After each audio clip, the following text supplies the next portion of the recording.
Yeah. Okay. My name is Del W. Cook.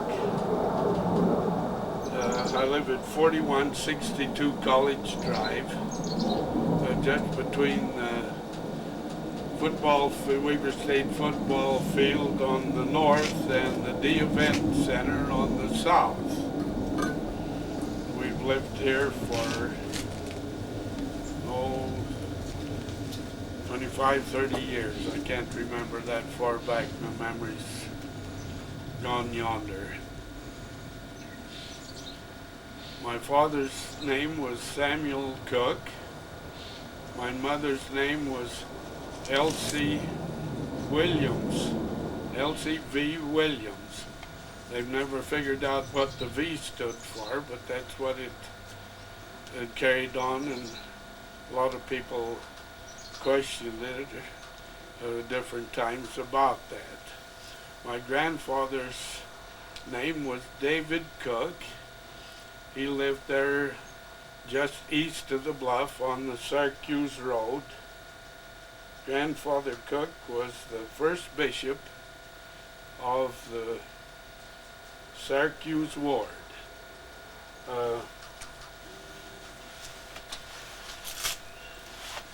His counselor was James G. Walker, James G. Wood, and James T. Walker.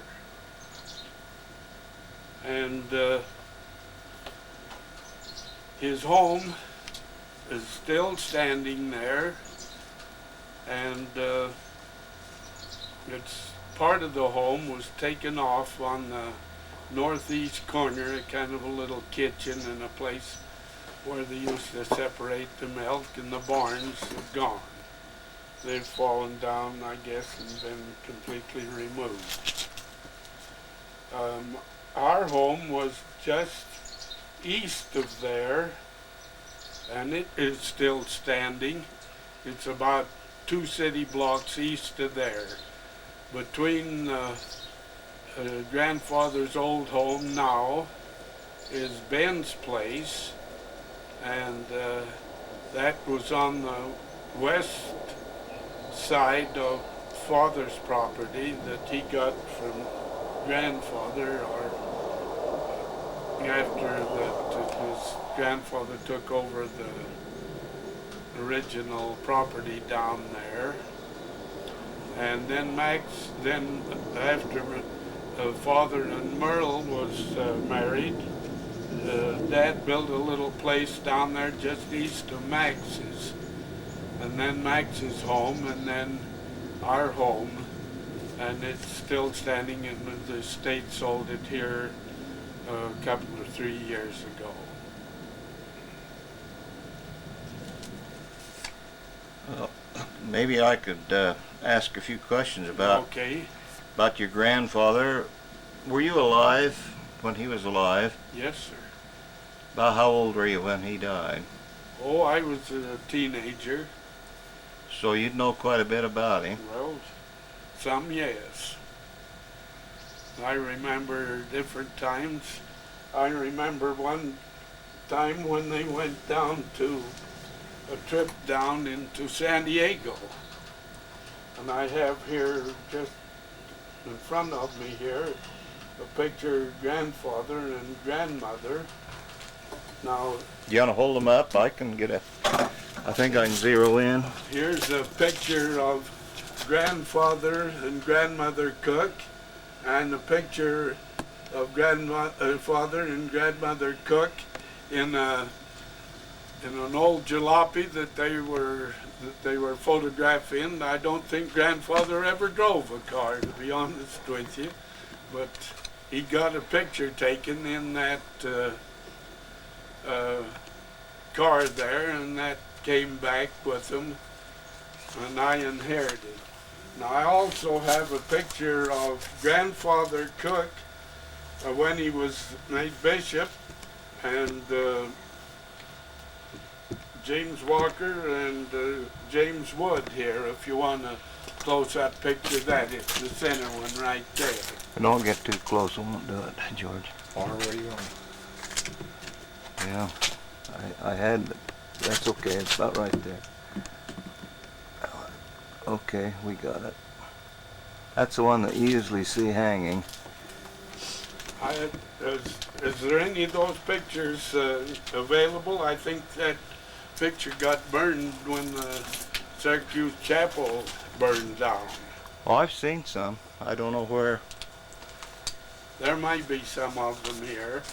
Then I have another picture here of the second bishopric of the Syracuse ward, and that is Uncle Frank Nalder, A.D. Miller, and my father Samuel Cook.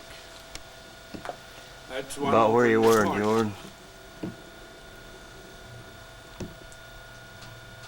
Yeah, that's Frank Nalder. How is he related to you? He's an uncle. By what? Through my mother's side of the family. Well, she was a Williams. She was a Williams, but his wife was a Watts. Well, that's where we turn back through that. Through his mother goes into that family in the Watts. Okay, John. So, Del, when were you born? I was born May the 18th of 1907. In Syracuse. In Syracuse, and Aunt Kate Stoker was the midwife. Yeah, You remember or heard of her? Well, she's my grandmother. She's your grandmother, huh? I know my true grandmother. She's Bill Holt's true grandmother. She was putting her grandmother through all A lot of them. there in Syracuse. Right. Yeah. Tell us about what life was like when you were on the farm, a boy growing up, and maybe get into haying and stuff like that. Well, it was kind of rough because father was the field man for the Leighton Sugar Company, and it kind of fell to myself and the rest of the family to take care of things pretty well around there. Now, mother's brother, Edwin Williams, he married Rilda Sessions, and he lived with us for a few years until he got married and working and helping on the farm there. And then Andrew, mother's youngest brother, came and lived with us until he married. And he married Edna Sheffield. And he worked there on the farm with us. And after he left, it was dumped onto the kids to take care of the things around the place there, because father was chasing around as field man for the Leighton Sugar Company. He had, I just don't remember how many beat dumps he had. There's 7 in Syracuse. There were possibly 7 in Syracuse. There was the one that came down from that spur a mile south of Syracuse there, down into Bennett's. Around Bennett's there. He had a beat dump there. And then he had one of them over on the DNRG track just before you just after you cross the viaduct to the west on the DNRG there on the west side. He had one there.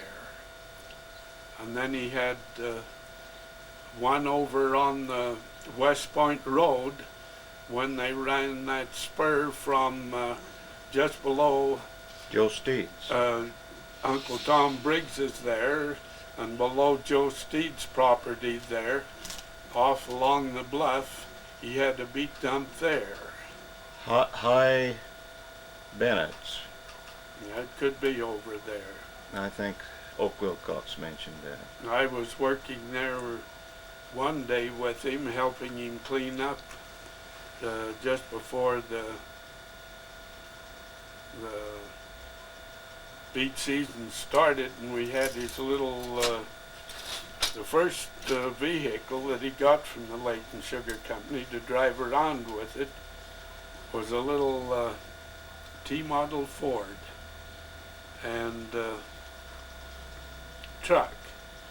It had a little bed on it, and we were cleaning up around the beet dump, throwing some dirt in it, and we pulled it around there and over the cut, and was shoveling the dirt out of it, and all of a sudden the thing rolled off the hill and down over into the railroad track, and so we gathered up the steering wheel off from it, and Dad took it up to the Layton Sugar Company and said that was all that he had of the Ford. He said he needed a new car.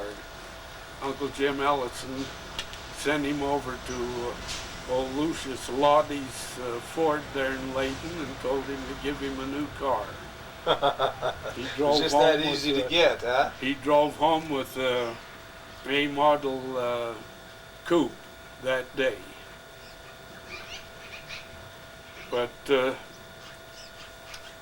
I guess that's one reason my old knees gave up with me as bad quick as they did, because when there's something ahead of me, I've always felt like I was going to do it, come hell or high water, picking up bushel boxes of tomatoes and loading them onto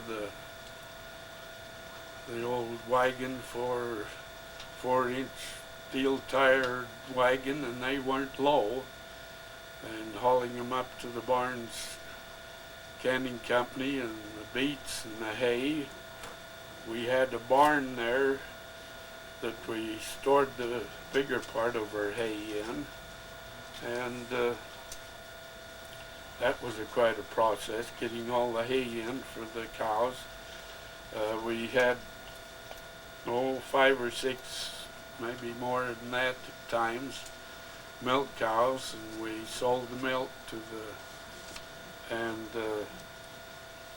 I remember one of the milkmen that gathered up the milk was Clyde Hanson.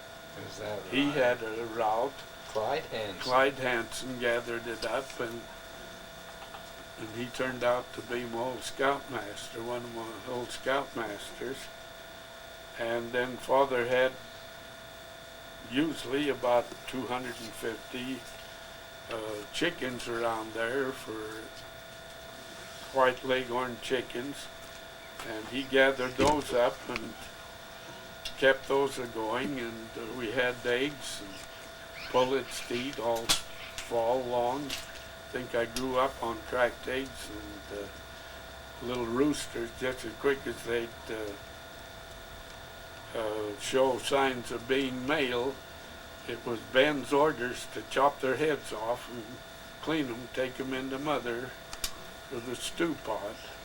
Was Ben the boss? Ben was my younger brother. But he was the boss, was he? No. Ben had Bright's disease and couldn't do anything for several years. And he just kind of had to wander around the place. He couldn't work. And he'd wander around the place with a 22 and a couple of cats following him to pick up the sparrows that he'd shoot out of the trees or off the barn. And the bigger part of the times those confounded cats would catch them before they hit the ground.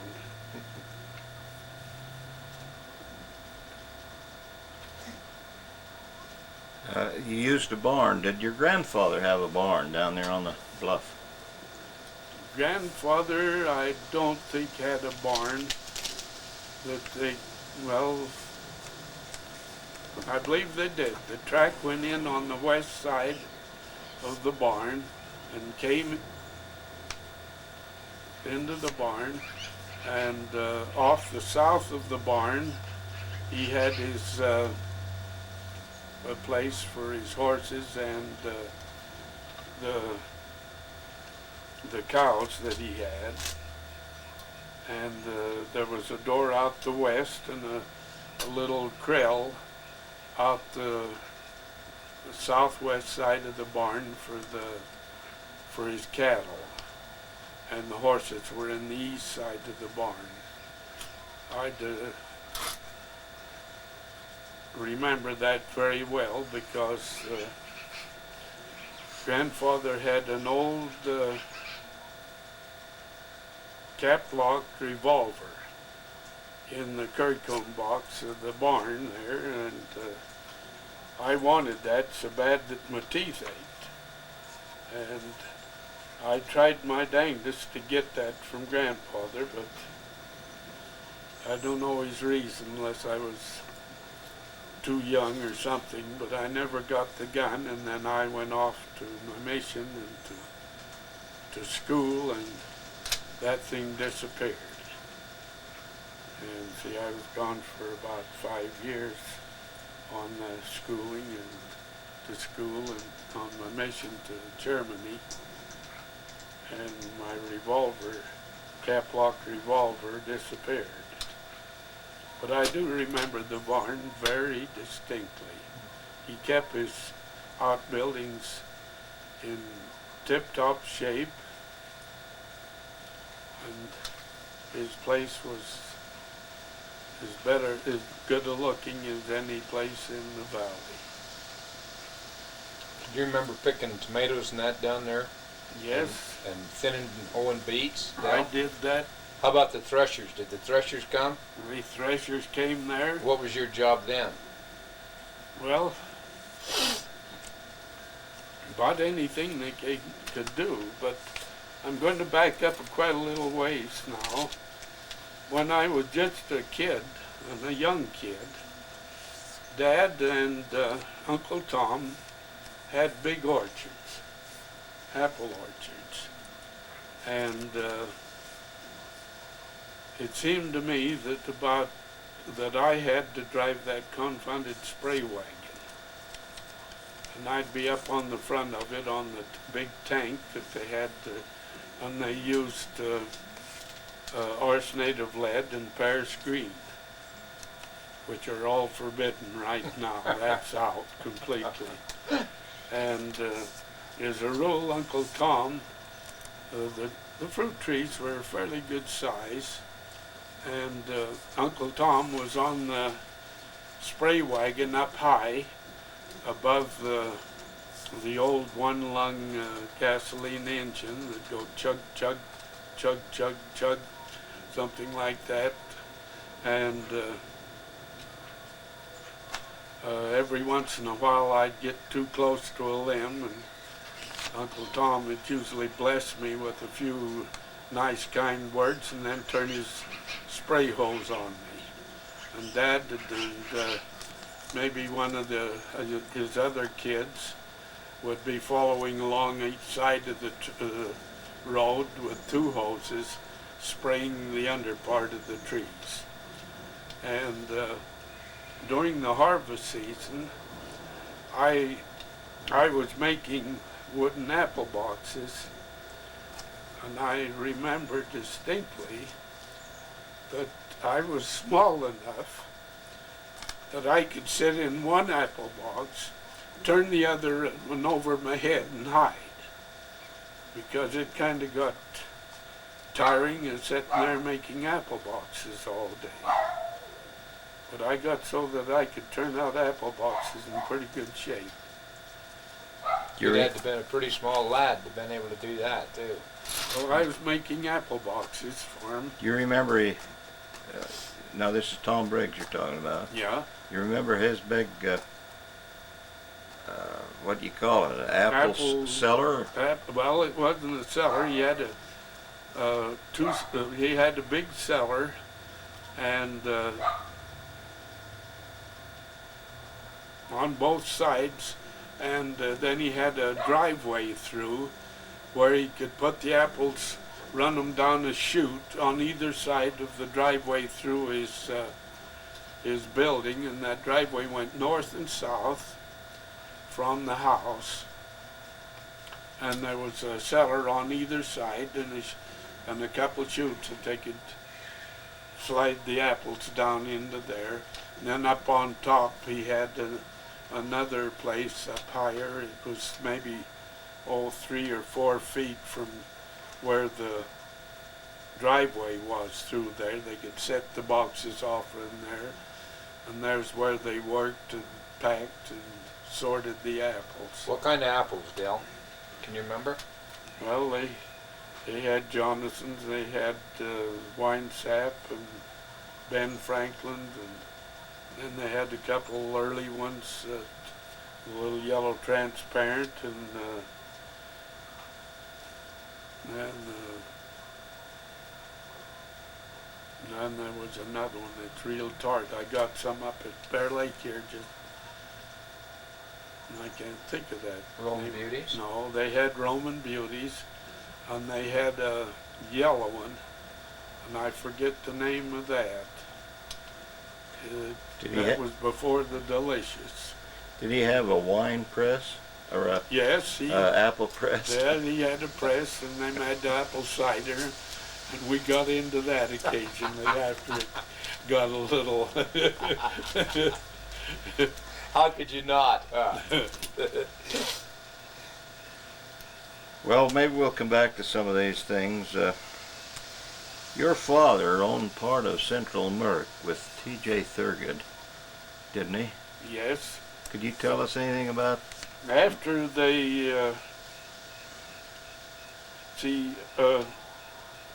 just for your the interest, Walkers, what was their name? Walker Brothers, Dan and... No, there was,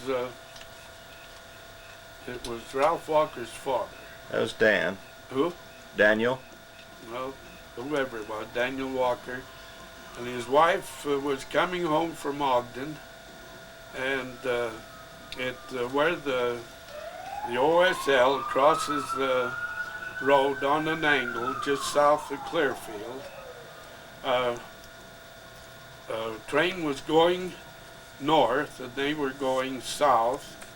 The train went north and they pulled onto the track, and the train passed right on that intersection at the time and killed both of them instantly. I just really remember that. And the store was in a bad shape financially at that time because of the people taking advantage of them from credit, and it was closed for a while I was on a mission. And right after I came back and got married, T.J. Thurgood and his son Dade and Dad kind of got together and figured that they kind of would take it over and open it up. And so Dade and I operated the store. T.J. was kind of a pest around the store because he was in and out of there constantly, and I put up with it about as long as I could, and then cleared out of it. And Max worked there for a couple years, and then we weren't getting along too good, and so we told them that we'd either buy it or they could. And so the Thurgoods took it over. Was Bessie Gailey working? Bessie Gailey worked for us for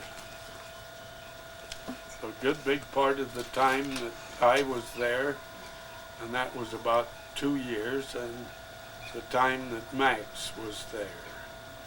And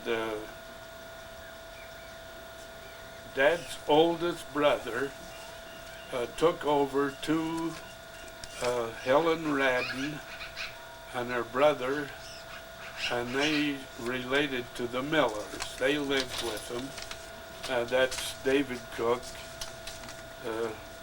Dade Cook, and he married Aunt Maud. and she was a miller. And Helen Radden was, she worked there quite a little while too with us. And then she married a fellow from down in California. Uncle Dade's two sons were down in Salinas, California, and somehow she got acquainted with a fellow down there, and he married her. You have an uncle, Roy Amos, or Amos Roy? That's right.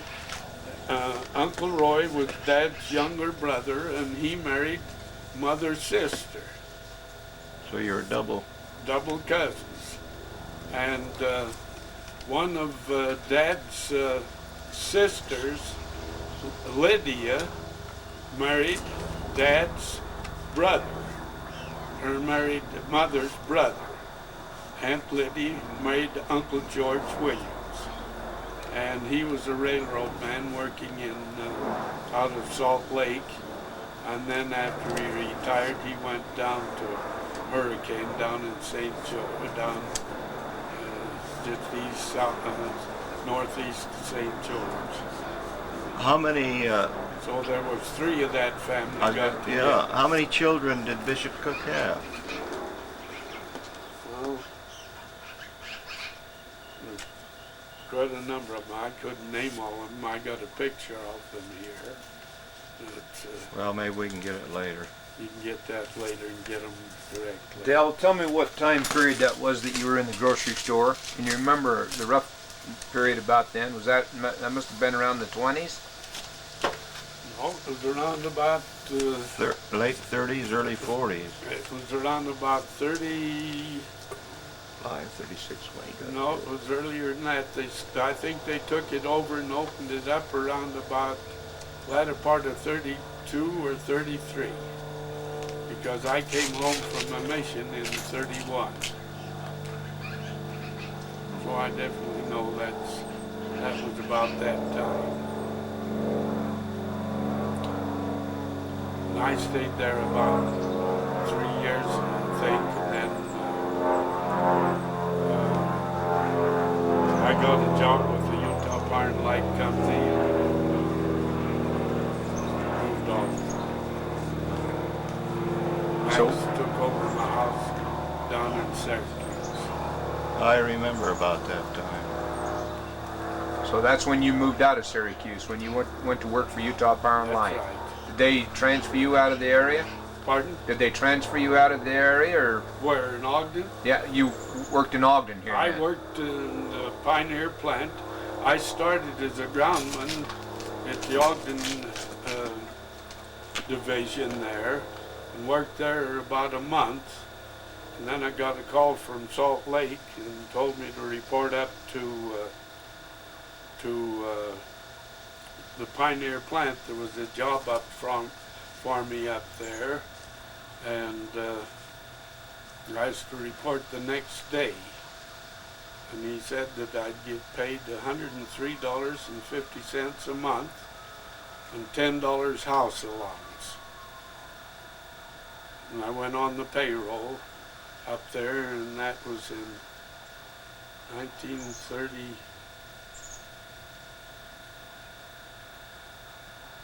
I'd have to go find my old watch to find out what it was, what time that was. But that was, I'd only worked at the distribution as a groundman for about a month, and then I got the job up there and got on as a permanent employee up there.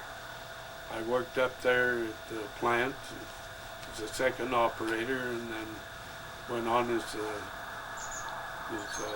first operator. Then I started doing maintenance work at the Weber plant and the Riverdale work during the summer and some during the winter. And then I transferred to the Riverdale plant and worked out there for several years. And then I bid on a job down at the general office as some dispatcher. And I spent 12 years down there in the general office as a dispatcher for the whole system. And went out in about 3 years early, before I was 65, on the disability of hypertension. And at the present time, I've been out pretty close to my 20th year. That's good. I don't think we got this on tape. You mentioned about it. The second bishop was Frank Nalder. Tell us all you can about Frank Nalder. We don't have hardly any information on him. Well, Uncle Frank Nalder lived up on the south side of the road. And the house is not there anymore and hasn't been there for a long while. Where was it from Leon Waits? It's right in that area up in there, maybe just a little east of there.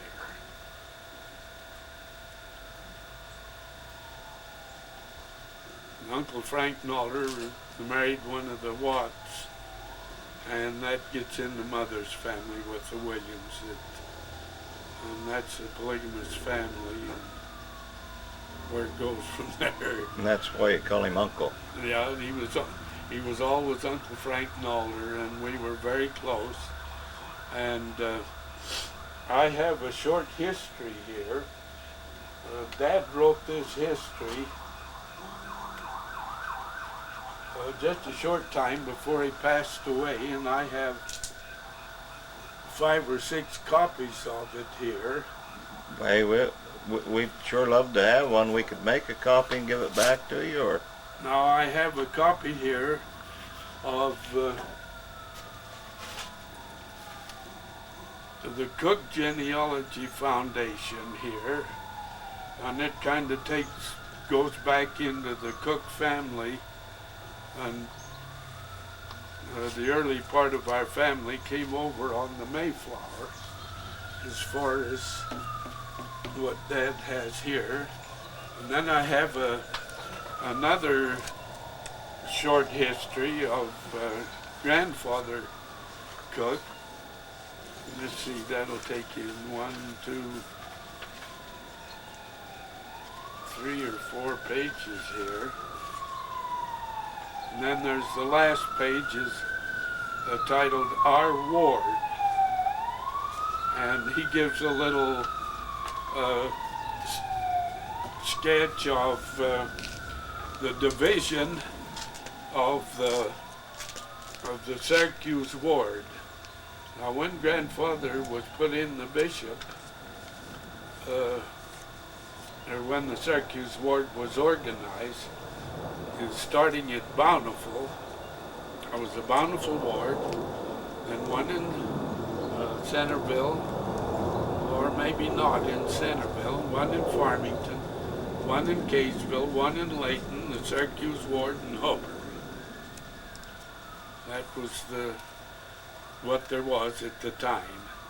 And so that left all of anything north of Layton belonged to the Syracuse Ward.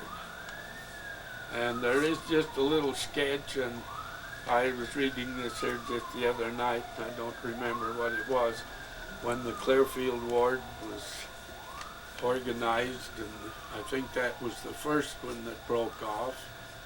And one of Grandfather's counselors went to the Clearfield Ward as their bishop. Yeah, that was Wood. Mm-hmm. Okay, and then that left a vacancy in bishopric, and Uncle Frank Nalder was called in as the counselor then. And then when Grandfather was released, and James Walker down there, that had the old store down there, You know where that was? Down by, that'd be down by Jim Williams there, wouldn't it? Yeah, No. right in there Yeah. on the north side of That's the right. street. And that store was operated by the Walker family that ran the old Syracuse Merc. And they used to take stuff down there, and I believe we tried to keep it open for just a short time, and it wasn't worth it, and so it was closed up right after the Thurgods and the Cooks took it over. There was a Laura Walker that was a clerk down there. Yeah, Must have been one of the sisters. Or it could have been. Now, Uncle Frank Nalder was called in there. Then the second bishopric of the ward was A.D. Miller. No, Uncle Frank Nalder, Was a A.D. bishop. Miller, and Dad, Samuel Cook. And I might make this statement. A.D. Miller and Dad, Samuel Cook, was called on a mission just about, I think about the same time, and went to the southern states. And they served their mission in the southern states, and they came home about the same time, and Uncle Frank nicked him into the bishopric, and he was in there as long as I could remember, and I was up in Yellowstone as a ranger naturalist up there, working as a ranger naturalist after I'd finished my college work as a geologist at the Weber College. And Dad was released from the bishopric, and then when Uncle Frank Nalder was out, then A.D. Miller was made bishop, and then Delbert Criddle was called in as the other counselor, and then after Delbert moved to the Clearfield ward or something like that, then someone else was called in to take Delbert's place, because probably A.O. Stoker about then, huh? yeah, I believe it was A.O. Stoker. And then after the Bishop Miller, Dad, and A.O. Stoker was released, then Dad took off, and he and my uncle Edwin and his wife came up to Yellowstone and broke the news to me up there in the park. And that was in the summer of 1928. That's when I was born. And I came home from the park 1928. in September, latter part of September, and gave my report, and was called right in the A.O. Stoker's office right after the meeting, and he says, "How about going on a mission?" And I says, "Well," I said, "I don't know," because I had the tickets to go to Chicago, and I was leaving from Chicago to go on a boat with a friend that I'd made up in Yellowstone, a multimillionaire from the east somewhere, and we were going to cruise the Caribbean just as I was going as his guest.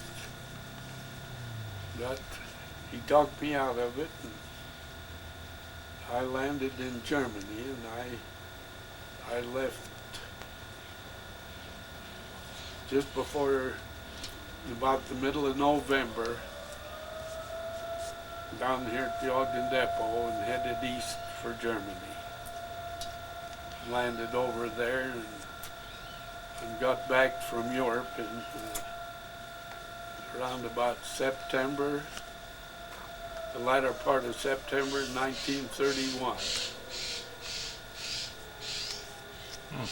And all of my mission was in eastern part of Germany that fell behind the Iron Curtain. I watched old Hitler grow up, take over.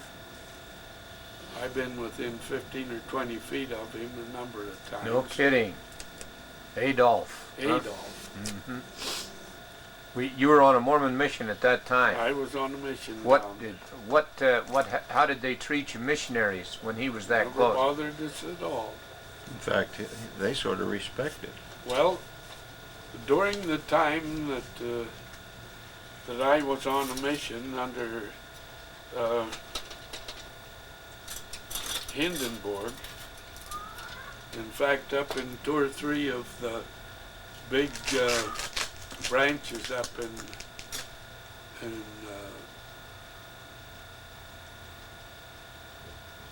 let's see, can't think of the names of them right now, but it's up in the northern part of Germany up in there. The government even gave the youth organization or the MIA or that money to help their youth program. Is that right? And they even slipped spies through the church over into the United States for the World War II. Is that right? It's hard to believe it, but I finished my mission in Berlin, the last 4 months of Berlin, and about 1.5 years before I went up there, they'd organized 4 branches in Berlin, and the branches had been turned over to the local German saints, and during a period of about 1.5 years, there was quite a falling away, feelings getting hurt, and Dr. Budge from Logan was the mission president at the time. He called me into the office and he said he had a new job for me, and he sent me up in there to kind of take care of the one branch there in Spandau. That's on the outskirts of Berlin. That's over towards Schönbrunn. And then work with the branch presidents and to see if we couldn't activate a lot of the inactive saints that had become inactive. And I'd just spend all of my time just finding these saints, and so I guess I spent about half the time in the police stations and finding these people, and then spend the other half the time go visiting them and finding them. And I had fun with a lot of those old World War I officers that was the head of the police departments over there in Germany at that time. It was an experience. Yeah, I bet it was. Let's go back to Syracuse too, if we could. Okay. I'd like you to talk about some of your early neighbors. For example, William Miller, was he still alive? Oh yeah, Bill and I, there was only from May to July difference in her age. Now, I'm talking about his grandfather, Oh, now, Arnold's father. yes, down on the, well, that's down 2 miles from the Syracuse Chapel, and then north from Bambrose, and where the old schoolhouse was down there on the old Miller farm, and they had the big apple orchard. And they had this big apple orchard that Dad and Uncle Tom did down there. And There's all kinds of orchards through that area, wasn't there? no, there was Ed Bills? the Miller orchard down there. Ed Bills had a big one. Well, not too big. Do you remember it? Yes, I do. Do you remember Dickie Adams's orchard? Yeah. There was the Adams, and Bill's had a not too large of an orchard.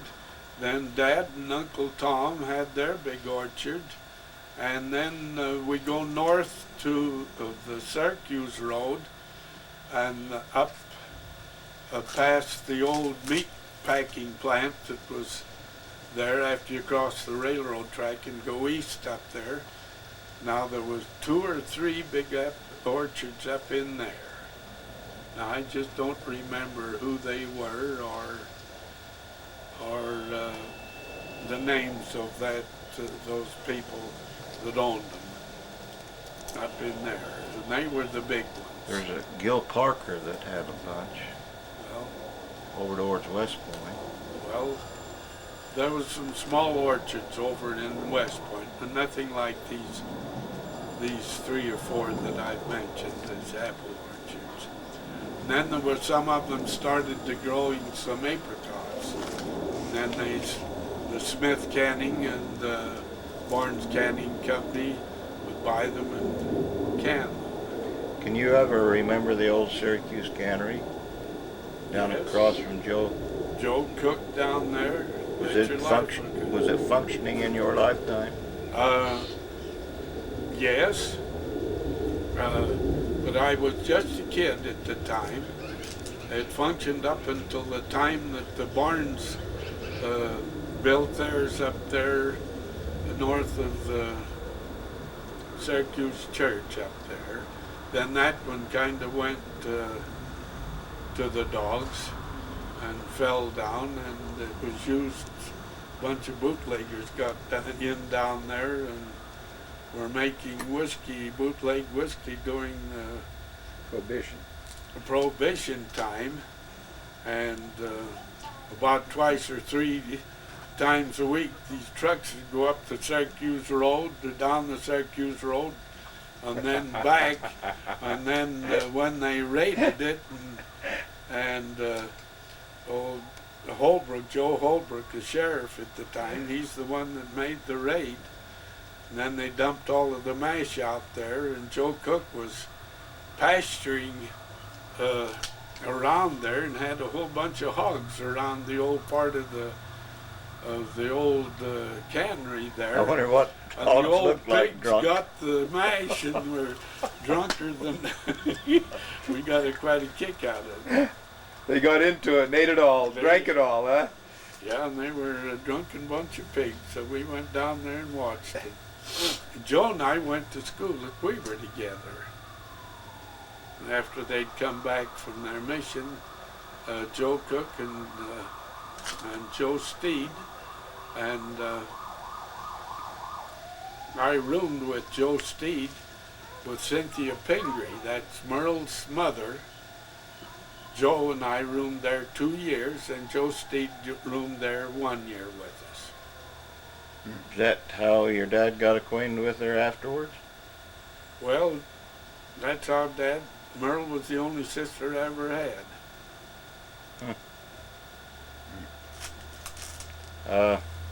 You mentioned school there just east of Willard Bambrost. Was that functioning in your lifetime? No, Where did you go to school down there then? I went up to the school up there where the Syracuse Elementary School is now. You went to 8 grades there then? There was, yeah. And then I went 1 year over to North Davis Junior High School. We only had 2 years. You mean high school? North Davis High. North Davis High, was it? Yeah, they're on Hamlin's, or, well, they're Well, in that's Hamlin's right. now. It was right kitty corner It was across Peter the- Christensen's. It was right at kitty across the road from where Bessie lived. Yeah. Yeah. There's 4 acres the Board of Education owned. What years do you remember that functioning? Well, it operated as a high school for a number of years before I went there, and then the last year that I went there, they they took the two higher grades, the 9th and 10th, 11th and 12th. They took those away and sent them to Davis. And Dad and Arnold Miller was kind of upset about the whole works, losing it and taking it down to Davis and making it a junior high school. And so Bill went to Davis, and Bill and I went to Davis, and I never finished.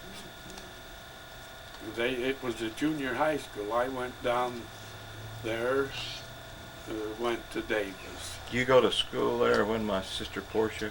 Yes. Well, there's a lot of the students then that only went to the 8th grade. Was there not? Oh, Wasn't yeah. there quite a few students that didn't go any farther than the 8th grade? Didn't go to high school, a lot of them. They pick you guys up in a school bus down there then and truck you over to Davis High School? I think that the first school bus in the state was one that when Davis started busing people. It was an old T-model Ford with a Ruxel axle, and it was driven by a fellow from Kaysville, and they made a little narrow wooden bus for it on this old thing, and he hauled us down there for a couple or 3 years in that. How many students? How many of you? Oh, it was around about 20, 30, I guess. And then David Wilcox and Ralph, there were several of them that was playing basketball on the basketball team. And they gave him a car. And they gave him a car to drive. Can you stop this for just a minute? You bet. You find your David Wilcox and Ralph Walker and I believe a couple of the Ramptons. I don't know whether it was Henry or his brother, older brother, which one of it was that worked in the store there just now. What was his name? There's Jim and Vern. No, they didn't. Royal. It was the one that worked in the store there, Jim. Jim Rampton, and then Henry. I think they wrote in it, and then they picked up one or two of the kids in Clearfield maybe and wrote that when they were doing the basketball season. So you probably know this, but I don't. So how many brothers and sisters do you have? I have 3 brothers and no sisters. 3 brothers. And all 3 brothers are still living? They're still living. It's Ben, Wayne, and Max. Yeah, I see Ben all the time, or used to, when my brother Bill was still alive. Yeah, he's still got his place there. You mentioned about that old tithing gravy. Yeah, I was going to get to that. I was going to bring a picture, but our chairman is in the hospital with a stroke. Had it this morning, and so I couldn't get a hold of that. You might know him, Don Rentmaster. Yeah, I know him. Eli's youngest. Yeah, Eli married, was our band leader. There we go. Out there, and You part of that? Evans, yes. There was Bill and David and Max, or Wayne. No, Ben. There was myself and Ben and Bill and David were members of it. Miller. Bill played the trombone, and I want to verify a story. One day you were playing a concert in the old amusement hall, and Billy Wilcox stood up and he says, when somebody hit a sour note, and he says, Hey, if No, that was Eli Rentmaster jumped all over the band. He gave them hell. And then He stopped the music, he didn't he? stopped the music, and then they started off again, and somebody else blurred out worse than that when it was, and then he really blew his top. What? Was you there then? I was part of it.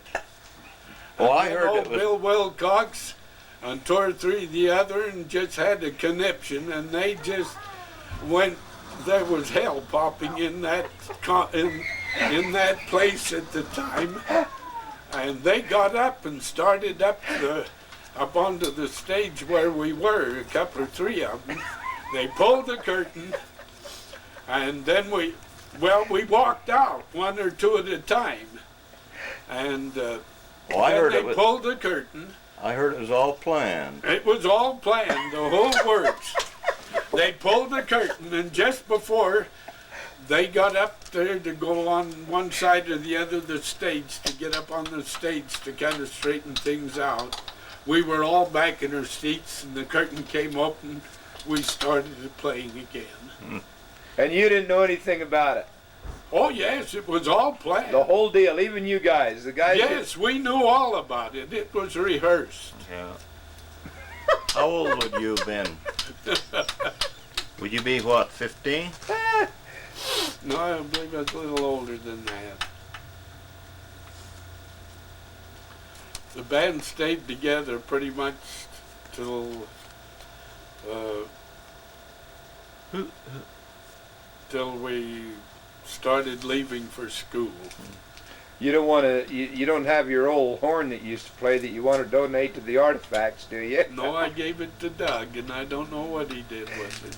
Is that what you played? What'd you play? I turned over to the ward the old band banner. Did you really? I think Donnie's got that. I turned it over to one of the bishops down there in one of the to one of their. What instrument did you play, I Dale? played the trumpet. Trumpet, did you? I was the lead trumpet player. We've been trying to find out who do you think started scouting in Syracuse?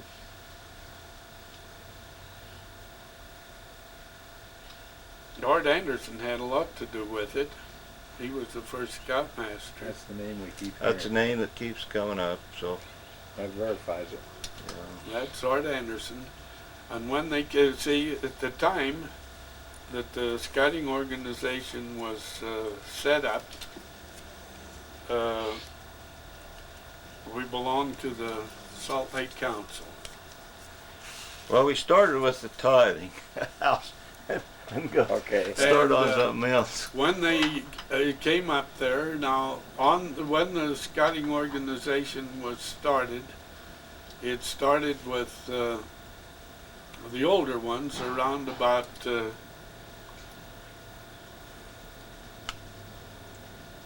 well, the Rampton kids were just a little older than I was, and then there was the other group that would take in. What group of kids would that take in? That'd take in maybe. Who are some of them? A little older than you. They're older than the Rampton kids, and Dave Wilcox. See, David's about my age. That'd be Zog Miller and Zog Miller, and give me some of the others.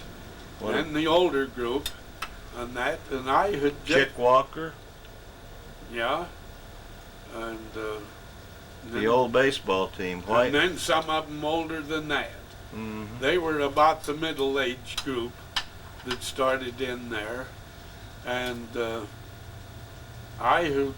Bill Miller was just barely turned. It was right around sometime in July, and we were east of the old amusement hall, as they called it, or back of it in that kind of a bowery where they had those trees and that. And Ken Sheffield came out there, and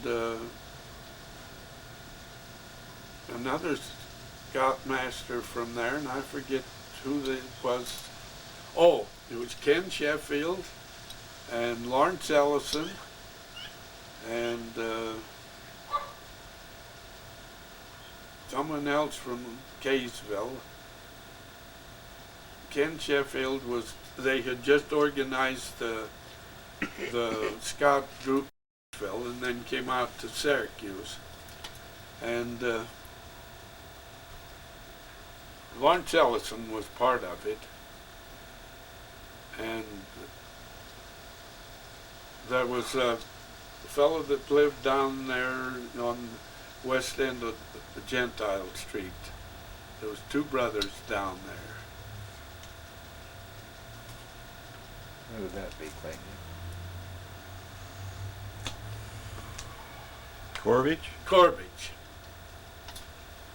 It was one of the Corbett guys, came from Layton, and they went out there, and they're the ones that helped to get started.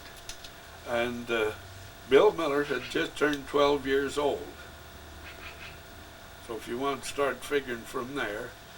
And Bill was always taller than I was. And I remember that I was, when they had us all fall in line, that I was on the end of the line. The shortest one. I happened to be about the shortest one on the end of the line. And we, Art Anderson was our first scoutmaster, and then I think Clyde Hansen was in on it, and then Joe Steed. And about the time Joe Steed was our scoutmaster, Bill Miller, myself, and Bill Beezer were just about ready to get our Eagle Scout badges. And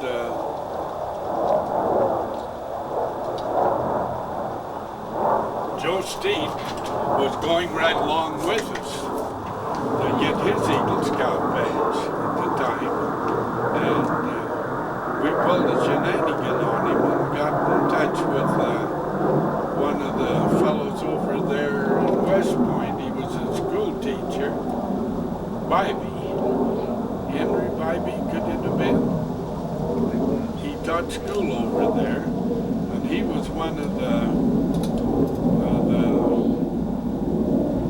fellows that gave us the counselors for the merit badges, and we got with him, and he helped us get with some other, get 3 more badges right quick like, and we slipped one over on Joe and got our Eagle Scout badges, and Joe didn't know anything about it, and he fell behind.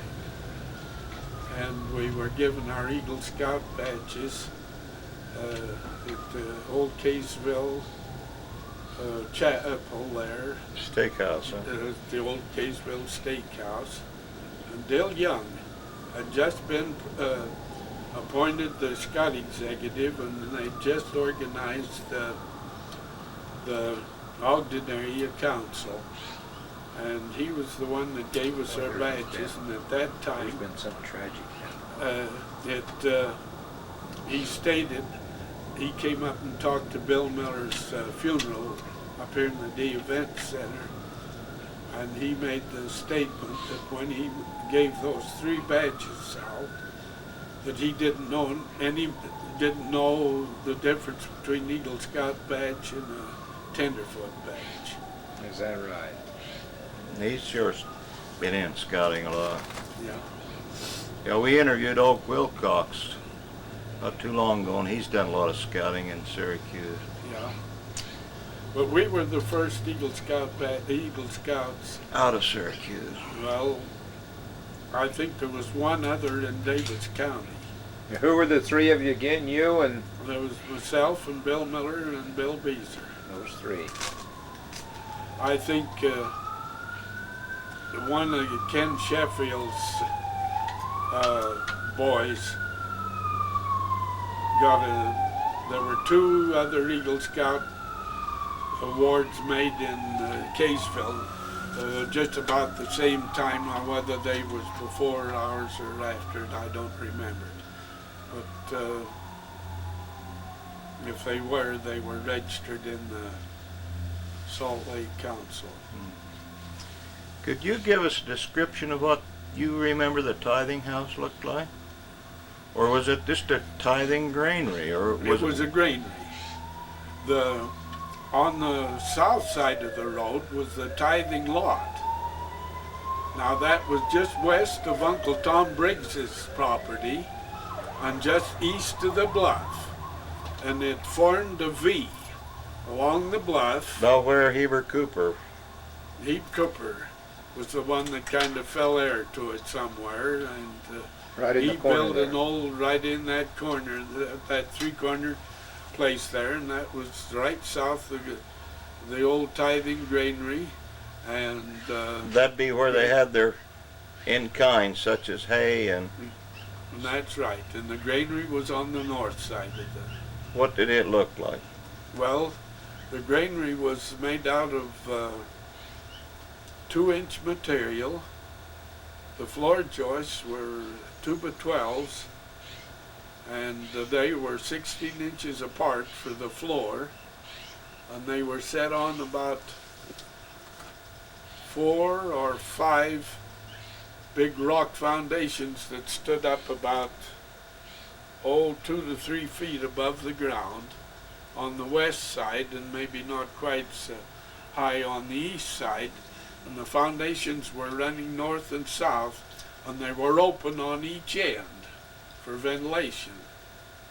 They were stripped foundations right through, and these, Where do you think they brought the rock from? heavens knows, but there was a lot of rock in those things. Those things were at least 2 feet, 18 inches thick on the top, and they were up on the west side at least 3 feet. And then the floor was all made of tongue and groove fir, and the outside of the building had the studs bolted to the floor joists and went up, and then on the second floor they stuck out, the floor joists for the second floor, they stuck out and were bolted to the studs, and they were heavy, and then went through the building. How And thick were the studs? 2-inch, 2 inches, but how? 16 inches apart. 16 inches, but they weren't 2x4s, 2x6, 2x8s? Oh no, they were, the floor joists were, I know, were 12s, and maybe the studs going up were 10s on the outside, and then on the inside they were built the same way, only they'd stand them up, and then they'd make these little bins by putting this 4-inch tongue and groove flooring to hold each of the different grain bins, and they were 2 floors of them. What kind of nails did they use in them? Never tore any of them out. Can't remember whether they were. It was moved or it disappeared while I was on my mission. Well, we was looking at this the other night that they claim is it had big square nails, the original nails. And the walls were 2x8s or 2x10s with stuff on the inside and nothing on the outside. That's right. Where is it? It's down someplace about where Bacon Clonch used to be. Rulin' Bill's boy's place, Eddie. Was it back in the field? Yeah. South of the... Little ways back in. South. But not... It's south of the Syracuse Road. Oh, yeah, it's down by... Miller's Pond. well, you Remember remember... the street down on Miller's Pond? You know where Bacon Clonch was? Yeah, I believe so. That street there. South of that street. It's just west and down the field, just west of where... what Beezer? Delbert Beezer used to live. Yeah. Well, I'd like to see the compounded place. I've got pictures of it, and I I would could have... recognize it in a minute. Yeah, well, your description Oh, close it It did. Because it did. for He years- explained it. I was glad we got it on the tape right here. Because for years, Dad had the keys of it, to it, The floor is exactly and what he said. a lot of the people around there in Syracuse would harvest their grain, and when they'd thrash it, they'd bring it in there, and Dad would assign them one of those compartments, and they'd put their grain in there, and Dad always kept it locked, and I know I've taken that key down there with these people dozens of times. They'd come there and get the key, and I'd go down with them and unlock it and see that it was locked up after they got their grain either in or took it out. How many, Dale? How many tithing? How many rooms were there?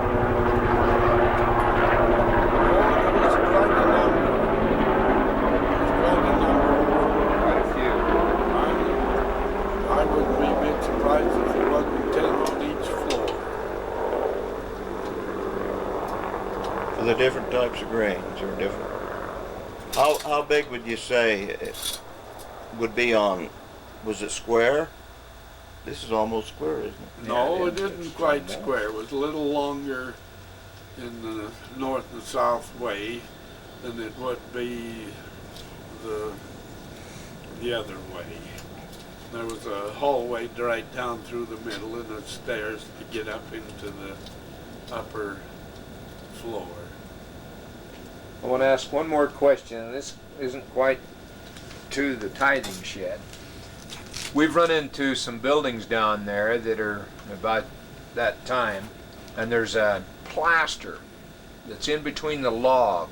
What'd they make that out of? It's a plaster like. Has it got straw in it? I don't think it's got straw in it, has it, Clayton? But could it's what they call chinking logs. Well, It- you know, they use straw in that chinking material or anything to get it to kind of bind and hold together. And then they made this adobe. Yeah. They used this adobe, just a good old clay. And it just hardened. You It put it just on there and hardens, it just it hardened just- on and hold it. Just put it in there, and then they'd use, sometimes when they got some lime, they used lime to mix in that This adobe, looks like and it's also that Lime and sand. Yeah, they'd it put does, some because lime it's in smooth. that chinking material. I know that's what they used in the chinking material was air slack lime. Okay, good.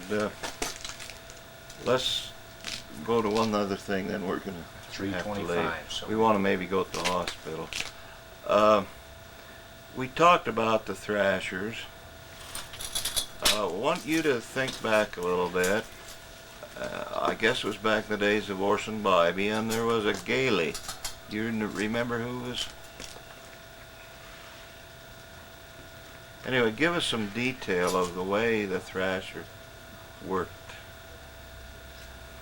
Well, the people, all of the grain was harvested with a binder. And I remember... Were they called shucks?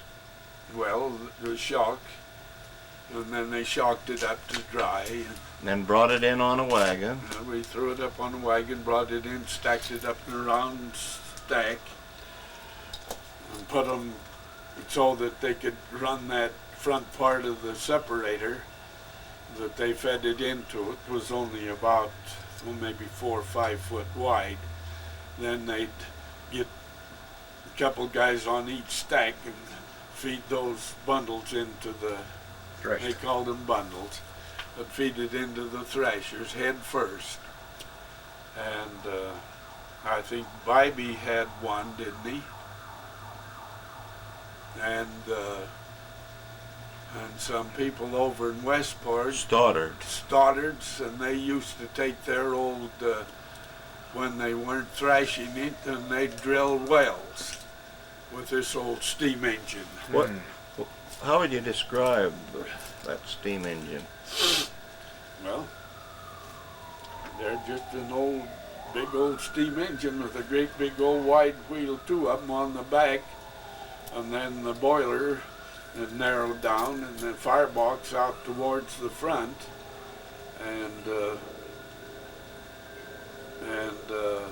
it was the wheels were driven with a great big old cog wheel about yay big around, maybe 2 or 3 feet around, that wide, 4 inches wide. That would drive the wheels, and it'd only go about as fast as you could walk. And it had 2 little wheels not too far apart, up on the front of it where the front part of the boiler went, with the smokestack up in front, where the tubes went through this small part. I got pictures, dozens of them that we got. Wayne and I went up to this place up at Logan and got a bunch of pictures of all of the implements up there, beat cultivators and. Are you still taking notes? Yeah. We're almost through. We're about done. They've got several of them up there, those old steam Yeah. engines up there. We may get one from them. They've been. You've been negotiate. dickering with them, huh? We're gonna actually put a farm, a half acre. We're not gonna farm it, but we're gonna put all farm implements. Have you ever heard of the Wilcox cabin? Yeah. They're gonna let us move that on to city property, and we got Leo Warren's old beet cultivator, for example, and we're trying to gather in a lot of stuff. Dad had a whole flock of that back of his place back in there, and Stom just finally got rid of it. Now what I'd do if I was you, I'd see if I couldn't get that old beet harvester that Stom got. I think it's still sitting out there in the back of the old place there. I know him. I ought to go after him. You ought to go look around there and see When you what's say there. a beet harvester, I know a beet digger. Well, this is a beet harvester. That's the one they wound up with. It'd go along and cut the tops off the beet and bring them up into the wagon. Oh, that'd be That's a beet harvester. that was later on. Yeah, that was what they wound up with when the beet industry went out. Mhm. Well, 3:30. I think we'll shut it off.